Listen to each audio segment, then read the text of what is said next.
Hi, welcome to OSMC Physical Therapy. My name is John DeVries. I'm a physical therapist here, and this here's RJ. He's a physical therapist assistant. Today we're going to be going over proper crutch use, both fitting, how to use for walking, and a couple other daily tasks. The first step in properly using crutches is knowing how to measure them for your own body. The first step will be to stand about hip width apart, placing the crutches slightly in front and slightly out to the side of your feet. To measure for proper height up near the armpit, put 2 to 3 fingers underneath your armpit and there, and that should be the proper height for this level of the crutch. Next, place your hands by the handles here. They should come right up to about the level of the wrist. If you need to make an adjustment, you can use these pins here, and for the handles, and for down here, use these 2 clips.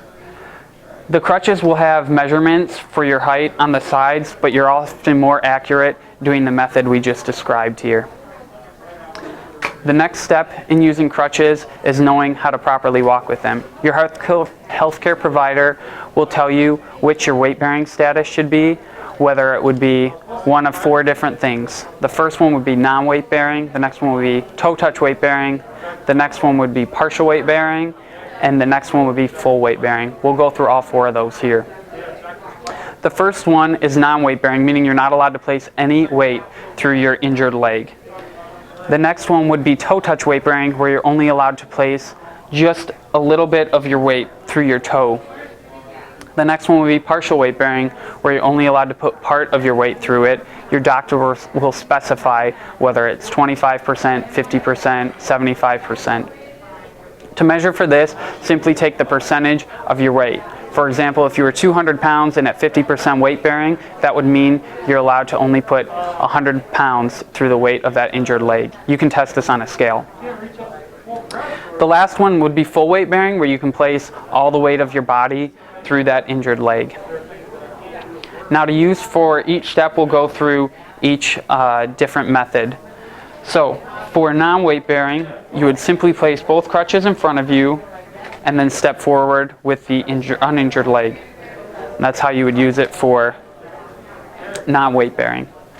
To use the crutch for partial weight bearing, bring both crutches forward and with the weight of your foot, let's say 50% through that leg, and then step forward with the uninjured leg. To do toe touch weight bearing, you would step forward with both crutches and just the weight of your toe, and then step forward with that uninjured leg. The last one would be full weight bearing, where you bring both crutches forward with the injured leg and then step through with that uninjured foot. Those are the 4 methods for how to properly use crutches during any type of weight bearing restriction.